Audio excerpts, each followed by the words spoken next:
বীরকন্যা প্রীতিলতা ওয়াদ্দেদার ভারতের স্বাধীনতা সংগ্রামে প্রথম মহিলা শহীদ। 21 বছরের এক তরুণী। মৃত্যুর আগের দিন তার মাকে তিনি চিঠি লিখেছিলেন, একটিবার তোমাকে দেখে যেতে পারলাম না, সেজন্য আমার হৃদয়কে তুমি ভুল বুঝো না।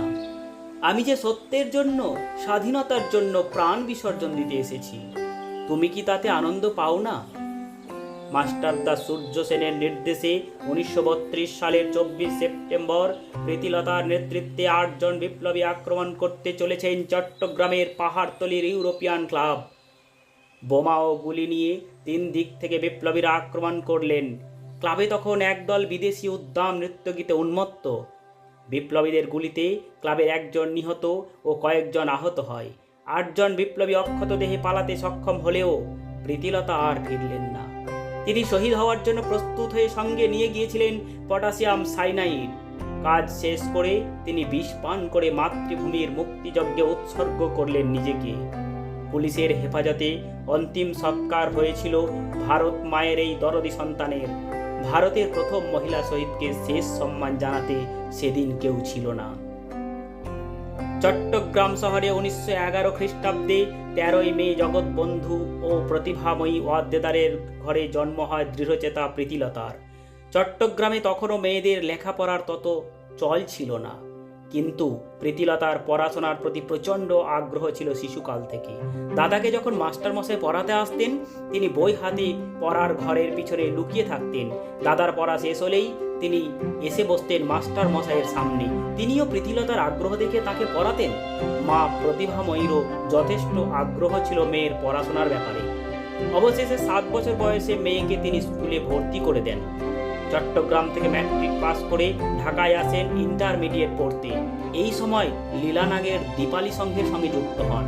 1930 সালে ঢাকা বোর্ড থেকে সমস্ত ছাত্রছাত্রীদের মধ্যে প্রথম স্থান অধিকার করে আইএ পাস করেন।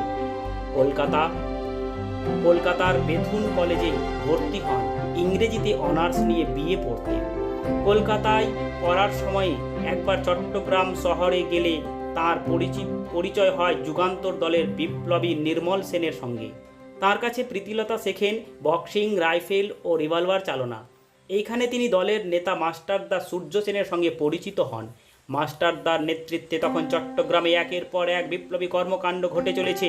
অস্ত্রাগার লুণ্ঠন, জালালাবাদ পাহাড়ে ইংরেজদের সঙ্গে সম্মুখ যুদ্ধ প্রভৃতি। যুগান্তর দলের কর্মী হয়ে কলকাতা ও চট্টগ্রামের মধ্যে সংযোগ রক্ষা ও গোপন খবর আদান প্রদানের দায়িত্ব পান প্রীতিলতা। আন্দোলনকারীদের সঙ্গেও যোগাযোগ করতেন। প্রায় 3 মাস তিনি মাস্টারদার সঙ্গে কুমিল্লা, চাঁদপুর ও চট্টগ্রামের গ্রামে গ্রামে ঘুরে বেড়ান। যেখানেই তারা গেছেন বিপ্লব ছড়িয়ে পড়েছে। ঘন ঘন ওই সব জায়গায় বিপ্লবের খবরে পুলিশ তোলপাড় করেছে। সেখানে সূর্য সেনের টিকি ছুঁতে না পেরে নৃশংস অত্যাচার করেছে গ্রামবাসীদের উপর। একটা গ্রাম জ্বালিয়েও দিয়েছিল। ইংরেজ সরকার যখন সূর্য সেনের মাথার দাম ঘোষণা করেছিল 10,000 টাকা এবং প্রীতিলতার জন্য 500 টাকা, অবশেষে মরিয়া হয়ে প্রীতিলতা বিশেষ কোনো বৈপ্লবিক কাজ করার আদেশ চাইলেন মাস্টারদার কাছে। এরপরই মাস্টারদার নির্দেশে পাহাড়তলির ইউরোপিয়ান ক্লাব আক্রমণ এবং ভারতের প্রথম মহিলা শহীদ হওয়ার গৌরব অর্জন করেন প্রীতিলতা। মায়ের কাছে লেখা শেষ চিঠিতে প্রীতিলতার জিজ্ঞাসা, দেশবাসী যে বিদেশি অত্যাচারে জর্জরিত, দেশ মাতৃকা যে শৃঙ্খলাভাবে অবনতা, লাঞ্ছিতা, উৎপীড়িতা, তুমি কি সবই নীরবে সহ্য করবে মা? একটি সন্তানকে কি তুমি মুক্তির জন্য উৎসর্গ করতে পারবে না? হ্যাঁ, মায়ের শ্রেষ্ঠ সন্তান প্রীতিলতা ওয়াদ্দেদার বাঙালি নারীর সংগ্রামী মনোবল বহুগুণ বাড়িয়ে দিয়ে নিজেকে উৎসর্গ করেছিলেন ভারত মায়ের চরণে।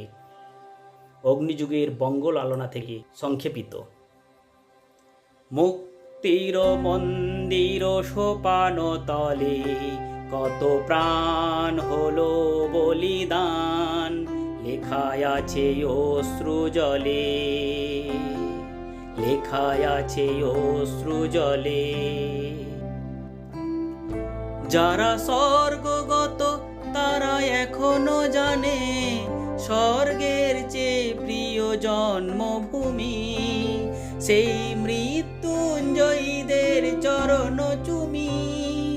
যারা স্বর্গগত তারা এখনো জানে স্বর্গের চেয়ে প্রিয় জন্মভূমি, সেই মৃত্যুঞ্জয়ীদের চরণ চুমি।